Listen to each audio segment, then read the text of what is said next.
Yeah. Okay, so now I'm happy to introduce Professor Turrell. So he's a friend of mine. Like, what should I say? Like, you have a very interesting biography. He's one of the young leaders of the World Economic Forum. You run a company and made it public, right? And he will tell you about his plan, what he wants to do with the world. And he's like doing an app at Tinder for networking to work together and find the right people. I mean, in networking it's very important for science too to know the right people, to talk with the right people, and like machine learning can help very much with that. And he funded a meetup group that is like skyrocketed in Berlin. It's about the crypto economy, ICO. It's like crowded, 300 people there discussing all the aspects of crypto economy, what the blockchain revolution will mean, and for economy, and like he's one of my most valuable contributors to my Facebook feed, because I'm like, I don't need to vote anymore if I want to see what's like going on in science and all the exciting fields, you know. It's like thanks to machine learning. Oh, Mark, I think he's better than machine learning, yeah. And he will give a talk on the future, on the blockchain future of science, and I'm really excited to hear his talk because I don't really know what it will be about. That makes two of us. Thank you very much. Yeah, thank you. Good morning, everybody. As we get started, I think we need to sort of frame up the way that we look at the world. So nothing is real. Nothing is real. And just to demonstrate this, so when did you get into this room today? Half an hour ago, 15 minutes ago? No, 15. In the last 15 minutes you've been sitting in this room, how far have you physically moved? Tens of thousands of miles as the Earth moves. Very, very interesting. So most people immediately thought 0. Well, logical, because some people don't think, well, the galaxy goes at 800,000 kilometers per hour, so it should be around plus or minus 200,000. Or you might be thinking, well, the Earth spins, we all live in a giant ball, whether we like it or not, and that spins at 1,000 kilometers per hour. So depending on our perspective of physical reality, we've either gone 0, or 250 kilometers, or 200,000 kilometers. That's physical reality. And it turns out the only difference is your perspective. The reason why this is important, so how many of you have seen The Matrix? The most important thing you should ever see. You all clearly know this, otherwise we'd be doing something else apart from doing blockchain for science and something. I remember seeing The Matrix for the first time. So I'd moved to San Francisco, I had a startup in Silicon Valley. And I got drunk with a buddy of mine and I watched the first half of The Matrix and then I watched the second half of The Matrix the day after. And still, that movie basically changed my life because it changed my attitude. There's the moment when whatever, Neo is fighting in the training program and he's like, I can't win, you're too fast. It's like, do you think this is air that you're breathing? Now, what I found out, and maybe it's fitting that we're in the Humboldt University, because I found out the world then splits into two different types. Philosophers and entrepreneurs. Now, philosophers obviously use big German philosophy people with whatever sort of Heidegger von Spatziger von Google. And therefore can show how smart they are by referring to books that you may or may not have read, or corpuses of work where the person may have read 200 books and they've only basically read like the 2 lines in a TED talk, basically. The thing is that if you're an entrepreneur, it's basically a spirit, it's an attitude, it's how you see the world differently. And I realized that if nothing is real, it means you can change everything. And there's some other dynamics that I can share about how the world works. It means that if you are doing something cool and interesting, you bend reality in such a way that people will follow you. This is very interesting. So, now I'm not a blockchain expert per se. I am doing ICOs, initial coin offerings, cryptocurrencies. But if you guys are, let's say, I'm getting into blockchain, I'm way sort of below you. Even though I am technical, I have a software company, I don't know how to code anything.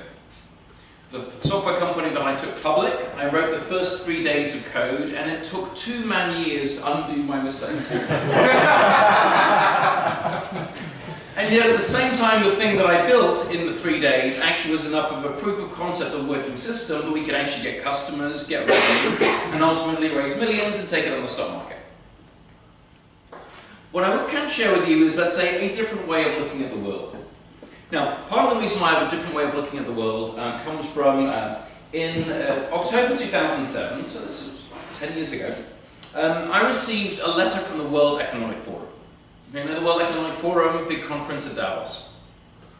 And they had nominated me a technology pioneer. So this for me was a lifetime, I was going to go to Davos. So this was a lifetime's ambition. I was one of 30 companies that was doing this work. So I was a pioneer of crowdsourcing collective intelligence. My PhD was around collective intelligence.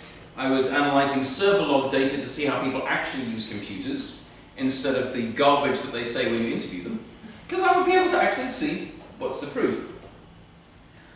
I then thought, as I was sort of sitting in Berlin, so I live in Berlin now, as I was sitting in Berlin, I received this letter from the forum, I think, well, yes, I get whatever I want. But at that moment, I was kind of bored, because if you've been doing something well at a serious level for 10, 15 years, you've been just a bit bored. I then also thought, well, okay, logically speaking, if I get whatever I want, then I should just ask for bigger things. And then I remembered as a child, as a 10-year-old child, I would talk myself to sleep by giving stories. I'd imagine all my friends in a circle around my head, and every day we'd pick a different friend who had a different problem of somehow changing the world. For better. Maybe apart from the friend over there. Evil. Not you. So I then thought, okay, if I get whatever I want, let me go back to what I wanted to do as a child, which is to change the entire world for better, all of it at the same time, ideally without anybody knowing that it's me. Because first of all, that makes it harder, and secondly, that fits my personality, I don't exist. I then thought, okay, I need to operationalize this, so I decided that, okay, I need to do something, so I like numbers, and I like time frames, so I need to materially impact 4 million people's lives in the next 4 years. It's got a nice ring to it.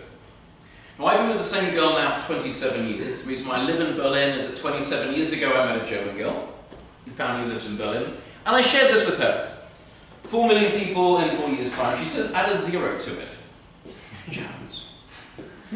Okay, fine. I'll make it 40 million people in 4 years' time. Because it turns out then all I need is a different set of tactics.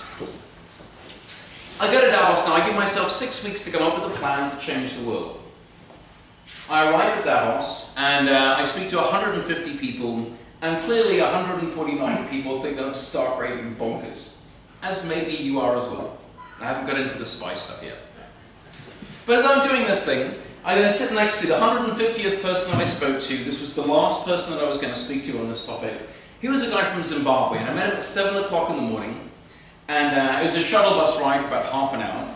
And he said, look, if you want to help change the world at scale, we need some help in Zimbabwe. So I sat down with him at 10 o'clock. I mean, it was my first cup of coffee, in fact. And then he said, look, his name was Arthur Mutambara. He was the Deputy Prime Minister of Zimbabwe. And there was an election that was taking place in March, in about 5 weeks. And he described that the opposition knew that they would win the election easily, because there had been a nasty dictator who'd been living there for 40 years. The thing is that they also know the election was going to be stolen, guaranteed. So he gave me a challenge. We need to have a fair count of the vote, and we need at least 50% of the vote to be in power, in government. The constraints, though, is that there's only 5 weeks to go, there is zero budget, and if anybody finds out what's going on, including my boss, Morgan Tsvangirai, everybody will be murdered. Can you help? Now, these are the kind of moments, so every once in a while there's a moment in your lives, you'll already have them and you'll have them going forward, when you almost have a choice. In this case, like, am I full of shit or not? It's very interesting. So the thing is that I had already been prepared for this, because I knew that in order to, let's say, change the world at scale, you need to look at how do you program yourself, and then how do we program others. So the 10 Commandments was a set of rules to, let's say, emergent humanity. Stop fucking around, stop stealing things, and stop killing each other. Obviously, they weren't very demanding for rules at the beginning. So I programmed myself with some rules. So my first rule is called It's All Easy. Now this is an extremely powerful rule. It means whatever you're working on and it appears to be really hard, you're wrong. Because it's all easy. Now, this goes back to the attitude, the perspective that I was sharing. Many of you may naturally be thinking, it's difficult. Yes, I can see this, but. Sure, totally fine. It's still all easy. Asking the but questions is fine. It will just make it easier for you to find the solution. So, okay, it's all easy. Next thing that I have is focus on the end goal. Try to find out what you're doing, time frame, numbers, and focus on that. What an end goal does is it makes things relevant or irrelevant. So right now, he was trying to tell me about the tribal history of Zimbabwe, and I said, don't care, stop talking. By the way, I apologize when we get into a debate discussion. I apologize for interrupting. I only interrupt if I'm excited. You can intuit what that might mean if I don't interrupt. So, I interrupted him. Focus on the end goal. The last one then is a fantastic rule, and that is be lazy. Now, this may be a struggle for some people, not for me. I'm really, really lazy. The thing is, though, I'm only being lazy in the context of it's all easy and focus on the end goal. So this doesn't mean to say do nothing. It means, though, how do we use other people's resources? Let's use history. Let's do a Google search to see if anybody's done this thing. It turns out most people are so stupid, just stupid, because they don't do Google searches and they just want to do all of the work themselves. I mean, I think I'm deliberately picking the word stupid. Because why would smart people give themselves 6 months extra work because they couldn't be bothered to Google search something? That's not a smart thing, it's a really stupid thing. So as I was talking to him, I then remembered in 2006 reading a story about an Afghanistan NGO who, after the Americans had conquered Afghanistan and had enabled it to be free, there was an NGO that crowdsourced the election. These guys said it was an official NGO and they used text messaging to count the election votes in the meeting, in the polling stations. So I thought, okay, I remember that, but I can't do this in Zimbabwe because if anybody knows what's happening, everybody gets killed. So instead, I will do something a little bit different. I want to be omnipresent. So in discussing with him, he said, look, the way that you cheat an election is the cheapest way possible with the least amount of risk. And that means in Zimbabwe, as in some other, let's say, immature democracies, you buy off the head of the election commission. You buy the result. And because you buy the result, it actually means that people vote honestly. And their votes are honestly counted.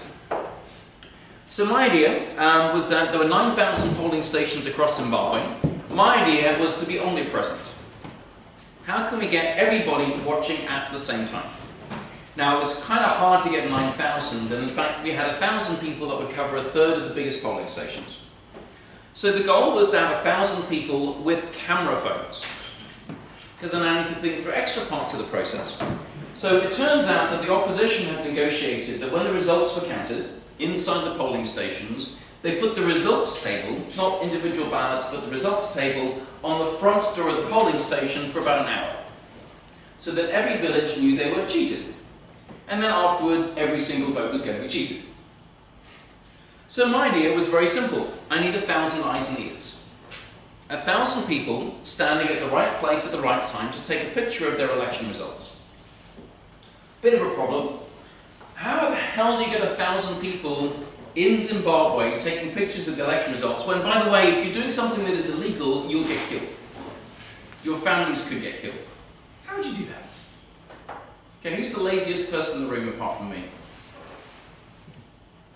Yeah.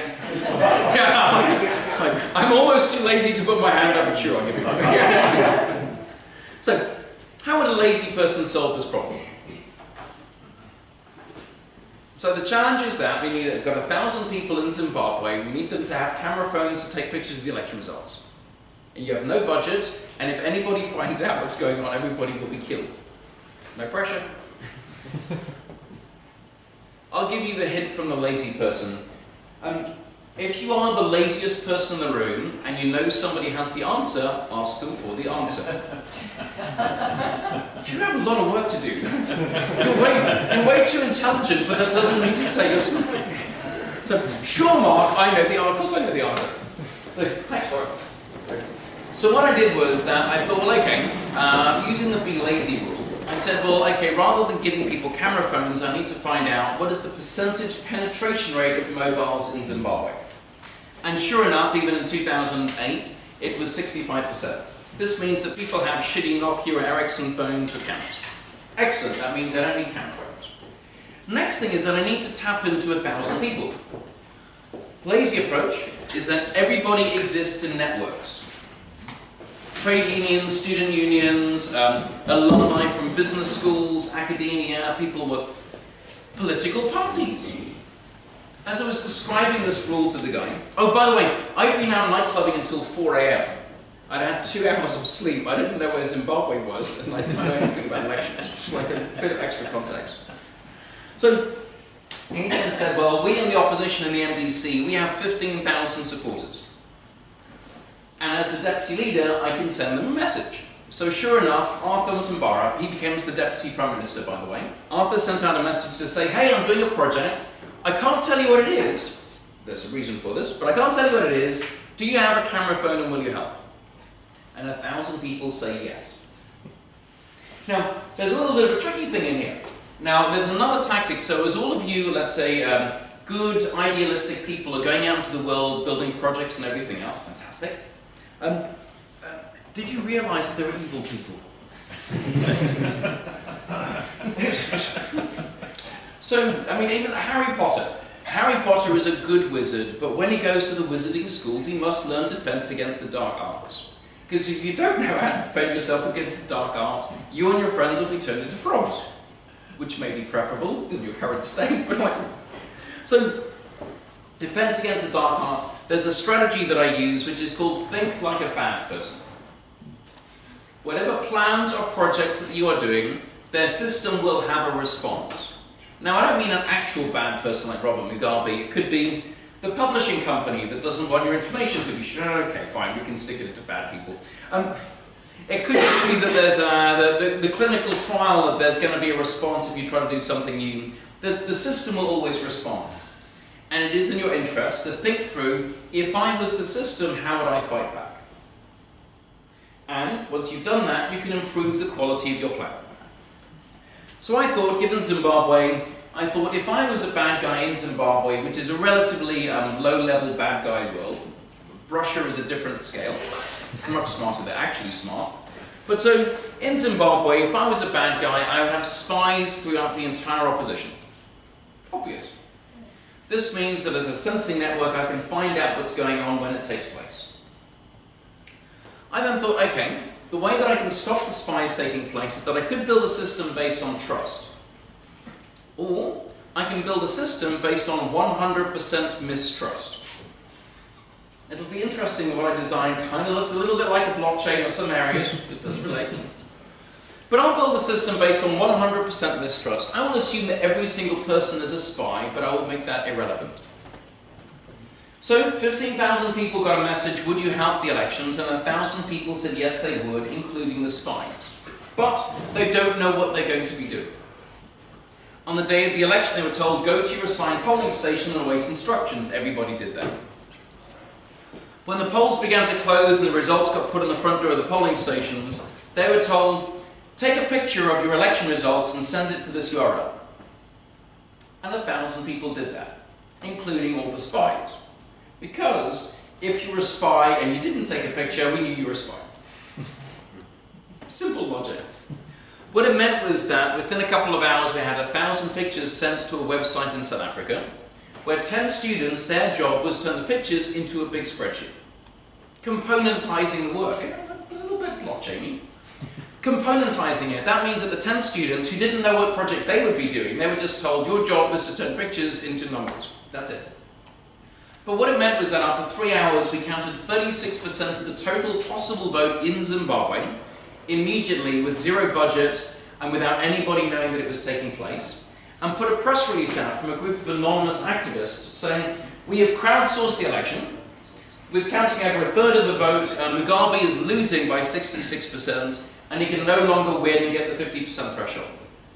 He lost by 50.4%, and this is the only reason why he lost. And that took 45 minutes to plan, and 10 hours for somebody else to execute. And it changed the outcome of an entire country.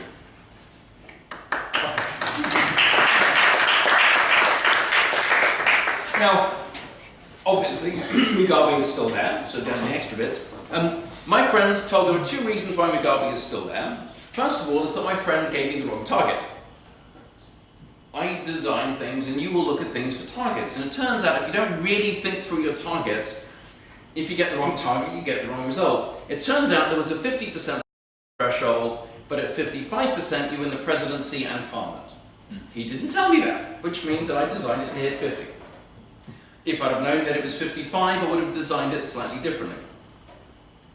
The second thing that I didn't understand, it was only actually walking around Checkpoint Charlie and reading about the history of the fall of Berlin, I didn't understand contagion. Pretty much, what happens is that systems are stable, and what happens is an action which destabilizes the system. And we logically think, as lovely, idealistic activists perhaps, that if we tip it, it goes over there and everything will be joyous and lovely. In fact, what happens is that it basically, the whole system destabilizes. It's much more likely to tip back to where it was, but it could go kind of anywhere. And unless you actually look at system contagion, you sort of, there's a set of rules about how systems work that I only learned in the summer of 2008. But so yes, very sorry that he's still there. But the reason why I did that, oh, by the way, the first question that I asked him, so you remember I said about end goals? So what was my end goal? What did I want to do to change the world? How many people? 40 million, 4 years' time. Guess what my first question was? Yeah, how many people live in Zimbabwe? 13 million people, hell yes, I could do 27% of my target with one. Logic. Because effectively then what I found, I need some water here. 350 years ago, there was a crazy Dutch scientist called Anton van Leeuwenhoek. He was starring bonkers. He spent 10 years of his life writing scientific papers around how he saw small things moving in water. And if we look and we really squint, we can't see anything, hopefully. After 10 years of his writing, a group of eminent scientists from the Royal Society in London, they went to visit him at his laboratory in Delft. And when they got there, they discovered that he had invented the microscope. He'd invented the microscope. The small things had always been there. But if you do not have the lens, if you do not have the right eyes, you can't see them.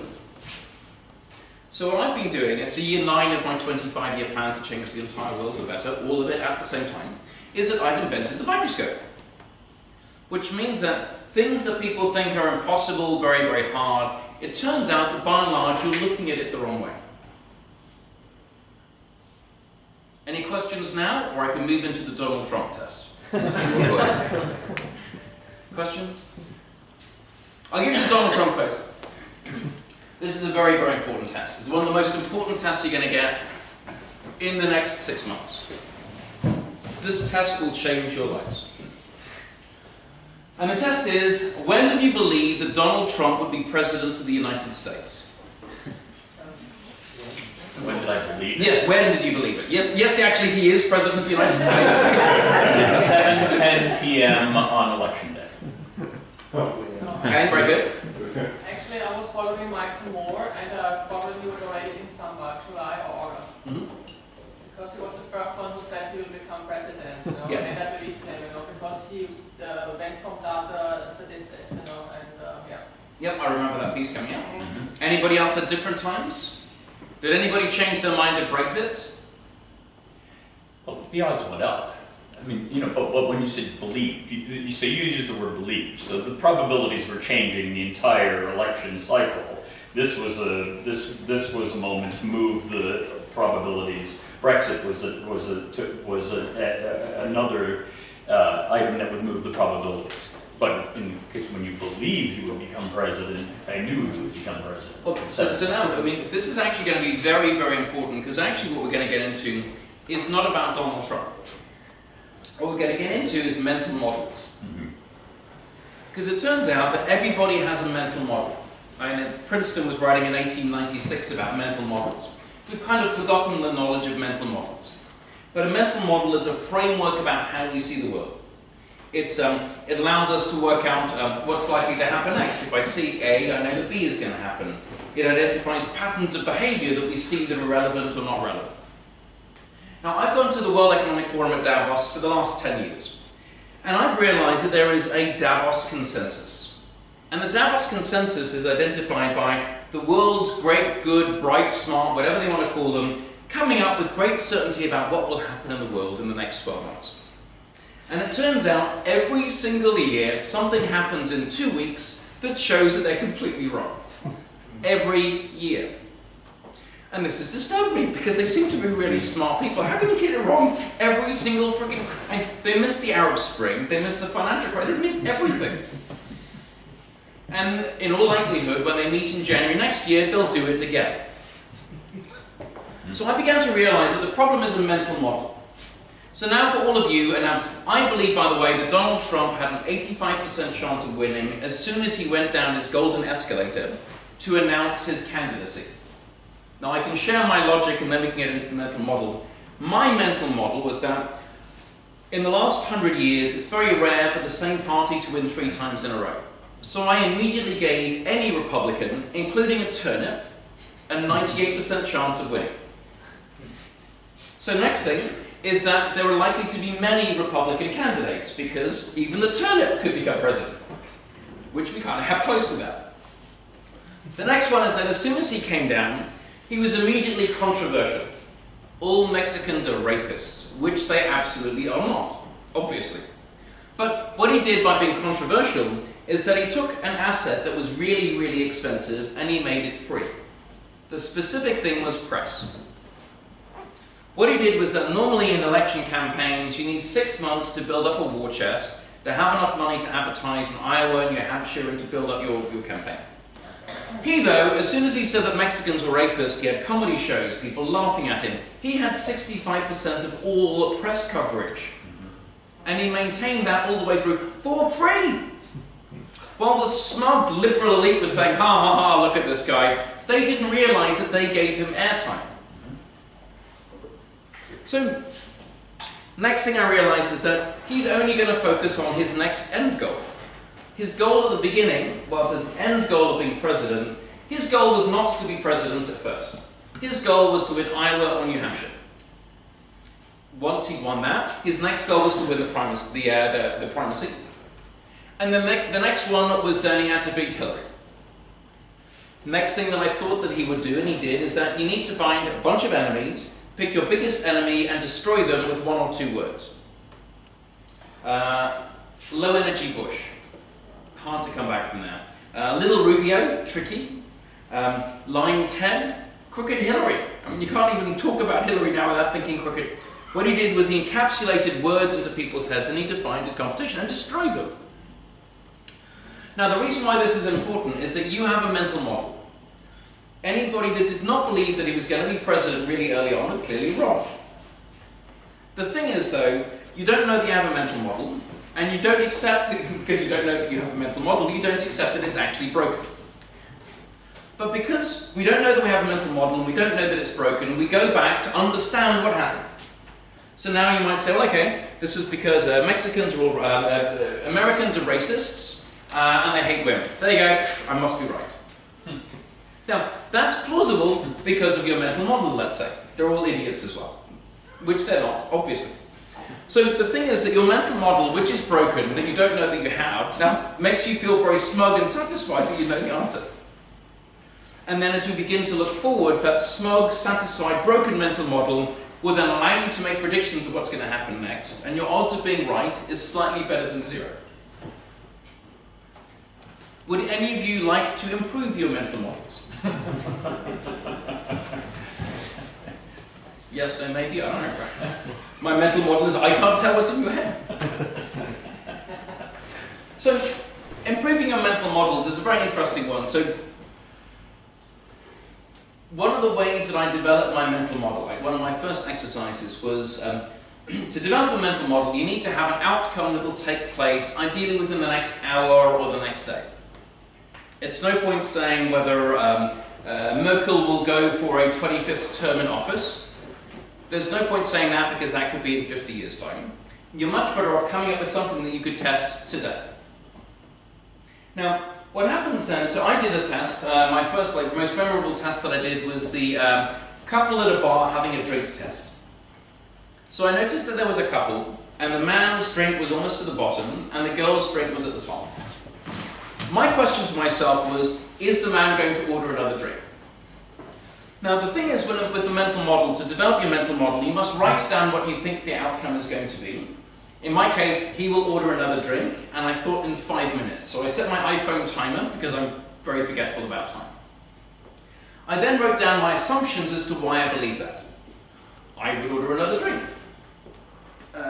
He looks, maybe he's nervous, maybe he's upset. She won't leave an expensive drink behind. She's probably going to drink the drink. Okay. So I come with a set of rules and assumptions. 5 minutes go past, they haven't drunk the drink. Like, he hasn't drunk, and towards another drink. Weird. Okay, I believe that my mental model is entirely correct. However, I've got a weakness in the timing piece. At minute 8, they leave. What the hell? I didn't expect that to happen. But now I'm forced to question my mental model because clearly an outcome has taken place that was not in my prediction thing. Now it means that I have to question all of my assumptions.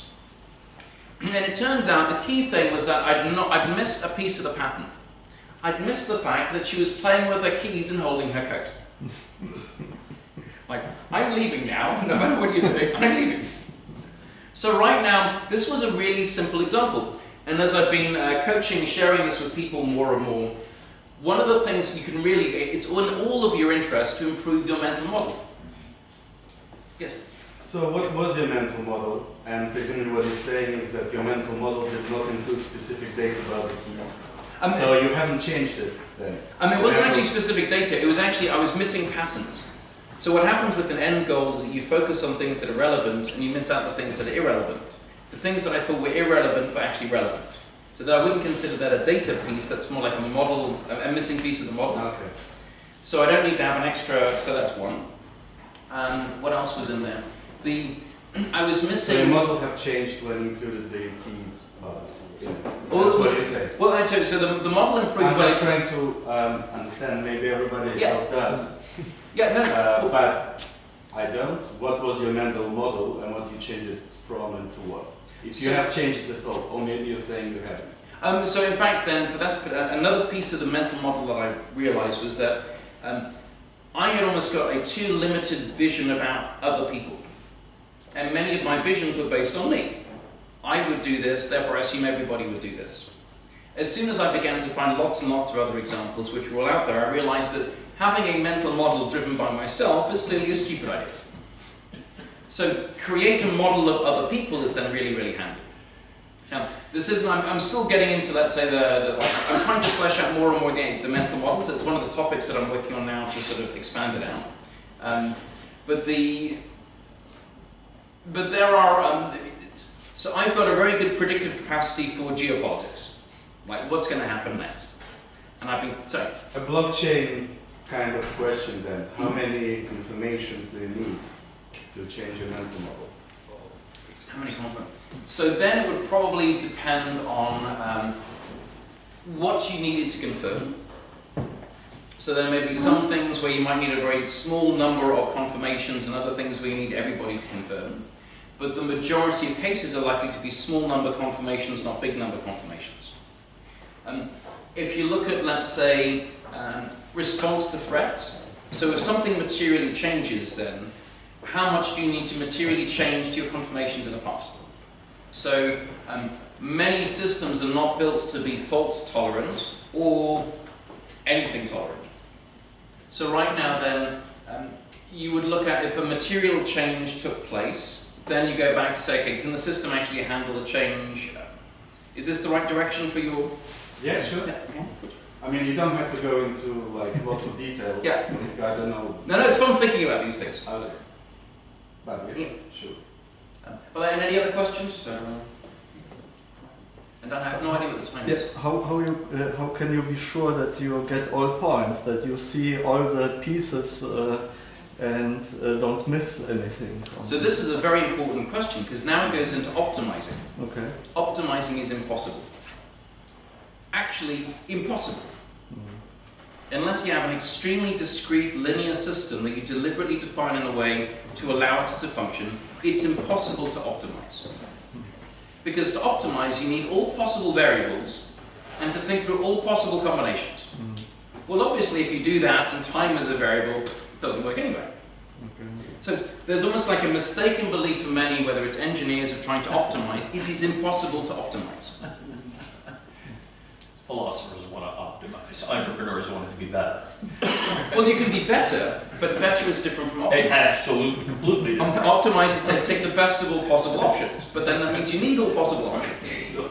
And you'll never finish coming up possible. So it's then, but this is actually sort of, how do you come up with decisions or models in a deeply uncertain world? Actually, would you like to know? Would you like to know the secret to the whole world? This is if you're laughing now, you'll love the answer. So the secret to the whole world is donkeys. Donkeys, easel, donkeys. So in behavioral science, we're taught that people do things because of individual motivation, and we have the logic of the carrot and the stick. We have a promise of a reward, the threat of punishment. It turns out for actual donkeys, there's something that works much more powerfully to get donkeys to do things. And that would be? Carrot and stick. Well, yeah, it's not the carrot and the stick, it's the head. Other donkeys. Another donkey, exactly. So, outside of Berlin, in the old sort of Olympic sort of residential village and sort of outside of Berlin, I'm there with my two sons, and there's a farm where there's wild horses and donkeys. So we're throwing out carrots out of a bucket, and there are 10 donkeys way over in the field. It turns out the donkeys do not speak English or German. Shocking surprise. In addition to that, they can't see very well. They certainly can't see what it is that's moving from 100, 200, 300 meters away. Of the 10 donkeys, 3 donkeys notice something's different. They notice a contrast. There's a noise. But only one of the donkey, she, the deviant donkey, she is curious. What is it? And she goes, oh, look, she doesn't know what it is. I'm just curious. She's the deviant. She's deviating from the normal pattern. The next 4 donkeys think the donkey equivalent of, where the hell do you think you're going? Now, this is now interesting. They don't know if it's a carrot and a stick, but maybe she's always doing cool donkey stuff. I remember yesterday I was also maybe they're bored. They've just been sitting there for 2 hours. But it turns out there's a dynamic which is a propensity to follow deviance in the system. And it now turns out the next 4 donkeys in this case, they think, why not, let's go. Remember, they don't know if it's a carrot or a stick. The next 4 donkeys, they're much more wise and they think, relatively speaking, half the population of donkeys have moved. We should probably move too. Contagion. And now there's the last one. Now, she's had her headphones on and been rocking out to donkey music facing the other direction. She hasn't noticed all of this stuff going on. She looks up, oh no, where we go? Oh, there we go. Why do the donkeys do things? They do things because there's a dynamic of the deviant. In this case, it's curiosity. And the next thing is following. The donkeys follow. The molecules on my coffee cup operate in the same way. The molecules follow because it conserves energy. Humans operate in exactly the same way. So, the donkeys are the secret, and I can give you, let's say, a complex system version of this as well, because this is really important. If you like, this is a new lens, like the microscope, this is a new lens of looking at the world, that is, let's say, is really, really simple, totally obvious, and almost very few people have even thought about this thing. So I can give you, any of you got a background in complex systems?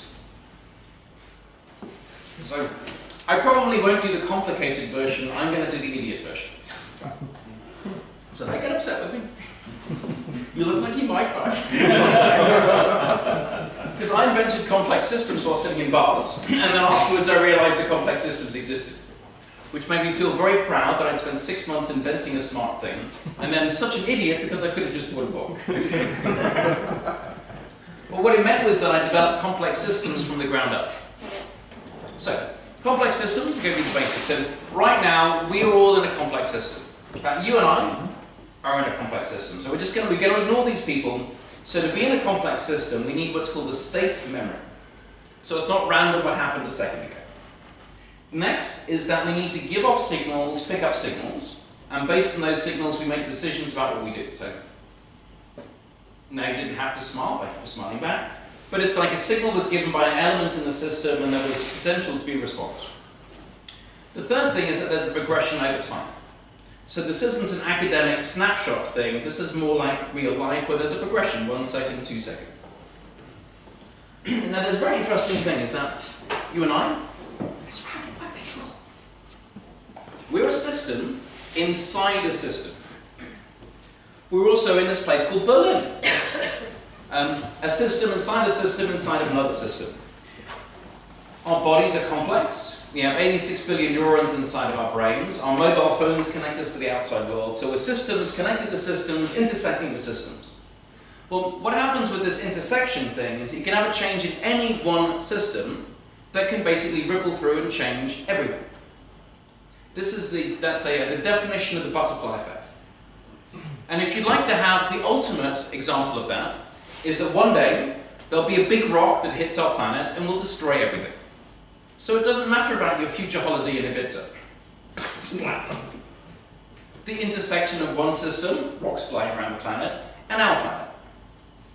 But now though it's very interesting because now it turns out that our brains don't explode.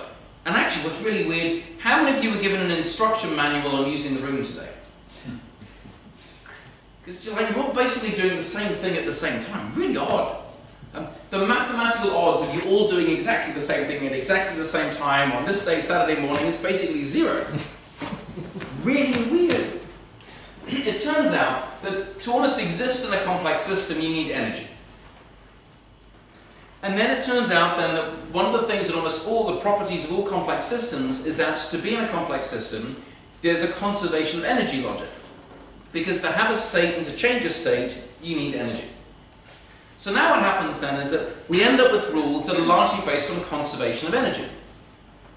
So if I go into our human world, and I'll ignore the stars and planets, but they're relatively similar, and we have rules such as follow your peers.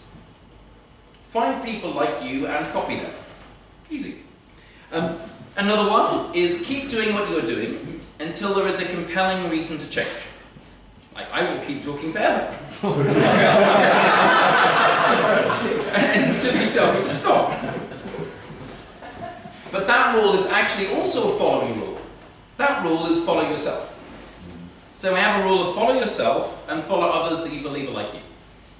Well, now this is now fascinating because actually at this point we get a dynamically stable system where new things can take place because they're the intersection of other systems. Very, very, very few things are actually random. Things may appear to be random, but it's usually the intersection of a system that makes it look like it's random. But now then we have a dynamically stable system, but what's really odd is that our human system at least, and our biological system, new things happen way too often. Much more often than, let's say, pure intersection of systems. And to understand this best, it goes back to the donkeys, but I'll make it easier to see, is the standing ovation. So at the end of an event, there's 1,000 people in an auditorium, and people are clapping. There's a compelling reason to stand up because they'll switch off the lights in 10 minutes. And the only question is that, will there be a standing ovation or not? What's very interesting is that standing ovations are really hard to start from the back of the room. And just to imagine this, so let's imagine that we're kind of all in the middle row. We right now, and somebody has stood up behind us. Now there are 3 things that are taking place. So actually, first of all, what are we doing? We are seated. So we'll follow the rule, keep doing what I'm doing, I'm seated. Next thing, follow your peers. So for the people that we can see, what are they doing? They're in front of us. Clapping, and they're seated. They're clapping and they're seated. So our reference model is clapping and seated. And the third thing is that we can't, like, unless you're a mother, you don't have eyes in the back of your head. But so we can't see the people behind us. So right now, because we don't see the deviation, what we can see is a normal pattern, and we're doing this thing ourselves. We naturally, if we're sitting in the middle, will keep seated.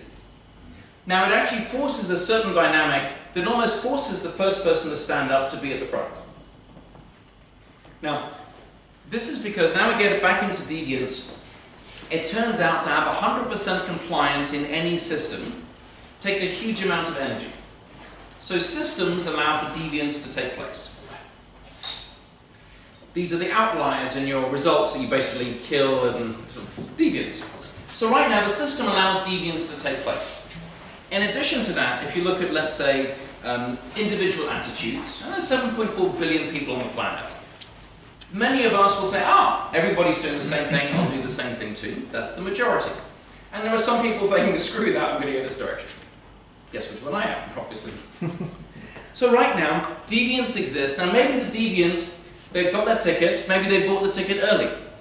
Maybe they have, they love the performer. Maybe they are in love with the performer, who knows? It'll actually turn out though, if we look at the ignition, so the first person to make a change, we'll actually discover it may be, in some cases, totally irrelevant about why they stand up and clap. Many standing ovations start because somebody wants to go to the toilet. Going into revolutions, Mohamed Bouazizi's in Tunisia, he set fire to himself and he kicked off the whole Tunisian revolution and then the whole Arab Spring. He set fire to himself by accident. That was no intent for starting the revolution. So one person stands up. What happens then is that in the next quarter of a second, remember there's a progression over time, those that see the deviant need to decide. Do I keep doing what I'm doing, seated? Do I, now that there's a deviance, do I copy the deviant or do I copy the vast majority? And it turns out that there is a relative propensity to follow deviance. Now let's imagine that in the first wave, let's say that you will stand up if there's about 6 people standing. You don't have to stand up. But now I know something about you.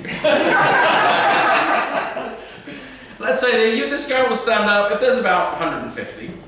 And let's say that you'll stand up if there's 500, maybe 600. Now this is quite interesting. Now the thing is that in that first quarter of a second, if he stands up, now he might not, he might be looking, is there about 6? But let's now imagine that there's about 6 people like him. Now at this point, these 2 people are totally comfortable, they're sitting down. Now there's a next batch, and they're comfortable standing up if it's around 20. In a positive pickup, they begin to stand up as well. Then all of a sudden, the rules of the system change completely. Now one of the things about being in a complex system is you must give off signals and pick up signals. What happens if somebody stands up in front of you? So it turns out you have the standing ovation wave rolls from the front. As more and more people stand up, even though you thought the performance was crap and you don't want to stand up, you can't see. And so in order to be able to see, you need to stand up. And this gives us system contagion. And then at the back end of that, we have the equivalent to the donkey rocking itself with headphones on. Then you have isolation. The negative deviants, these are the people with broken legs, sitting in wheelchairs, or they genuinely thought the performance was bad. And they're the negative deviants. Now, reasons why I'm sharing these things with you, it's the, I can stop, how are we doing for time? I think it's perfect. We just like come to the end. Yeah. Slowly. Sorry. Maybe there's a few minutes left for questions. No, yeah. Because it's very upsetting. No, sorry.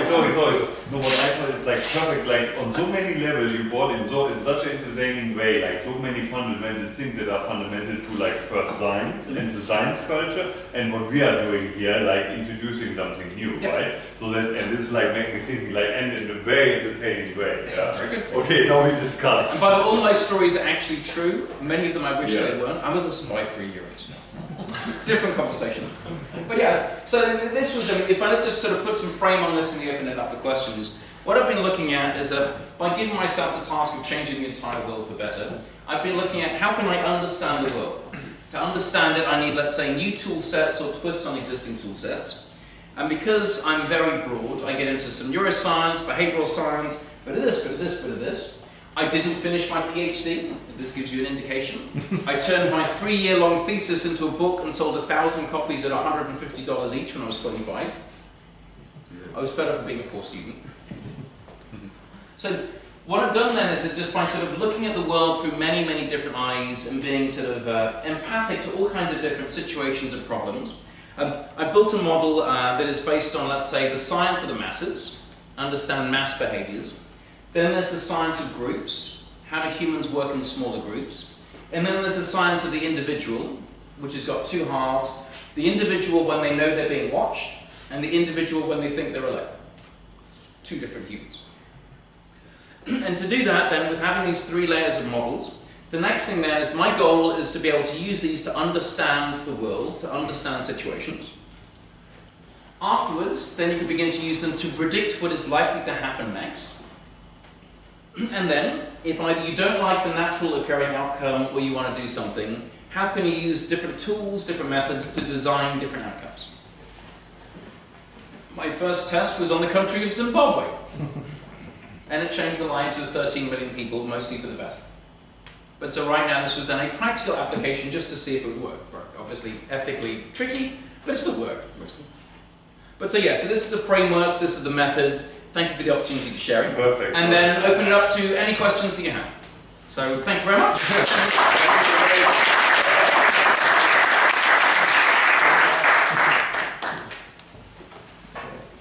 Yes, there and then there. Yeah. Just your thoughts on why so many people, when presented with information about the state of the world, fail to take that information and change their behavior. So, and I'm thinking about the people who observed the election of Trump. So they observed the election of Trump. This obviously was a strong signal about the way the world works. And yet they close their thinking right around what they were thinking before the election of Donald Trump. So I'm trying to understand why that behavior is so common. So, partially, this is there's a game of souls being played. Like there's the devil and whatever, Lucifer and God, and they're trying to work out there's a game of souls. The reason why this is important is that very rarely are we actually concerned about 1, 2, 3, or 5 people. It's actually people tend to move in larger groups or cohorts. So even if you have now, I got some extra insights into Trump really early on because my father lives in America and he votes Republican. And he said, I would vote for Turrell if it was Republican. Donald Trump is the worst of all 17 candidates, but if he is a Republican candidate, I'll vote for him anyway, and I hate Hillary. She was a terrible candidate. Worst. So right now then, the thing is that because people haven't had they don't know that they have a mental model, they almost can't handle this disruption. So there's a number of things that happen if there's something that's scary. Fear, with flight, fight, or freeze. Yeah. And then you've got freezes, basically you stand in the middle and you do nothing, which is not running away from it. You basically make it easier to get hit. So a lot of people have done this. Then it goes into, social media has got it, because we follow anything. The thing is that we follow our peers. Social media and the algorithms on social media have made it dramatically easier, massively easier, at scale, to pretty much keep us in bubbles.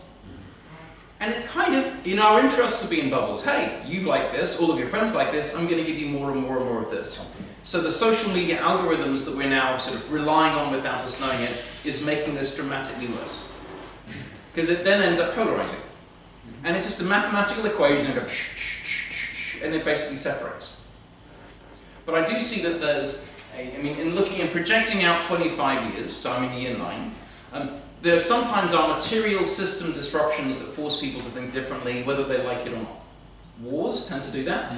Like Donald Trump needs a war. You may or not have appreciated that. He needs a war in the next 2 years. Because there's for a variety of reasons for this, but it means that we could end up with material disruption. All it takes is for Donald Trump to fire a cruise missile in North Korea, and North Korea has what's called an only strike. Not a first strike, because there'll be no second, an only strike. And they would shoot everything at them they possibly could to destroy everything on the planet. Well, would that make a difference? Well, clearly your Samsung mobile phone will cost a little bit more money next year. But we're looking at like some material. But the thing is that when this whole system is destabilized, lots of strange things can happen. But so yes, the referencing thing, social media is one of the things that has this. Yeah, question there? I really like your story about the lens because I use that myself, but the point about the citizen scientist was that he was very good at buffing glass. Yes. I was wondering, is the blockchain or these decentralized technologies our new lens? So yes, it would be in a large case because you're taking things that largely already exist and you're pulling it together, agglomerating it in different ways. If you look at Anton van Leeuwenhoek's real secret, so his father was a draper, so textiles, and in order to see how the threads go into, he was grinding glass. He gained an expertise in grinding glass, and that actually was not uncommon because the Dutch, because they had a big trading nation, were doing telescopes, so to see far. He ended up inventing two different microscope magnifications. There was the commercial version that everybody got that understood that saw 100x. He had his private collection, which was 200x. So he had materially made it that his lens on data was always dramatically better than anybody else's. We can see this with blockchain because one of the properties of blockchain, when you are merging different things together from different sources, are really lenses on top. So I think this use of lenses on top as an analogy is a really good one for blockchain. And I think that could be extremely disruptive, in a good way. Yep. Cool. Do you take one more question? Okay. One more question? Yes. Actually, if we have two questions, there. Because they put very their hands up at quick, the same time. very quick. Yeah. Okay. Cool. Yeah. Cool presentation. I come a little bit later, and so I can imagine about what is presentation, but I don't be for sure. You have said that like in a what do you say, standing ovations or something like that, the people learning from each other. If they see someone do it, then other people do it. I wasn't specifically saying learning, it's more copying behavior rather than learning, because learning basically thinks, if I do it once, again and again, you've created an assumption into that behavior, which may or may not be there. Yes.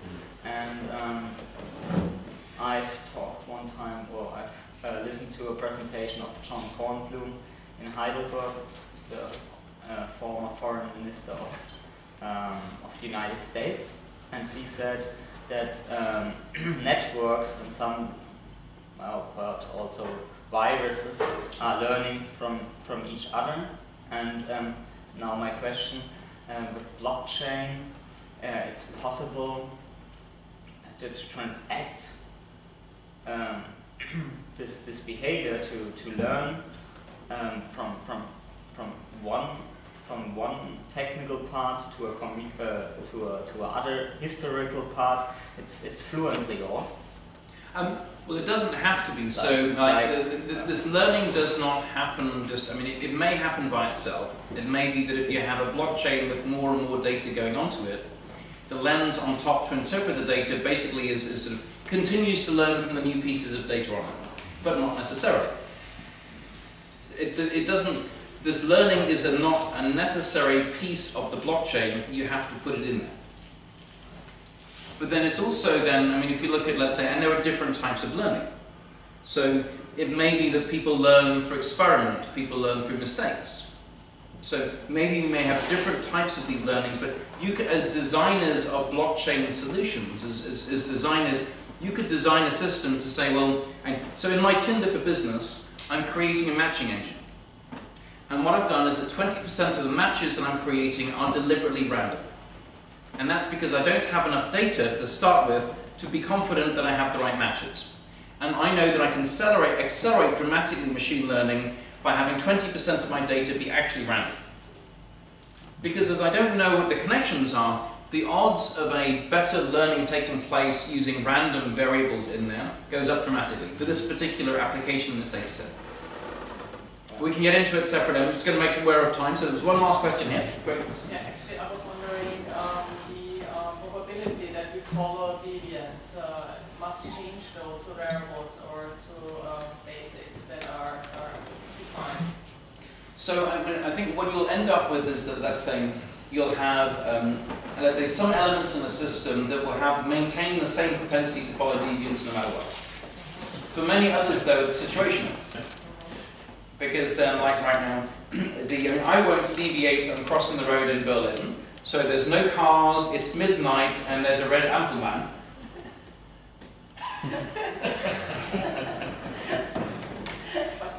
But in the same way, when I'm in New York, screw it. Because I don't want to be the deviant German like standing there basically and everybody's walking past me. So a lot of this propensity to follow deviance can also be situational as well. So the same element may then change its behavior in different states. But are there some mathematical models to support this or to see the difference or something? Some research on it? I know that there's Malcolm Gladwell in his whatever pop culture version of science had a tipping point.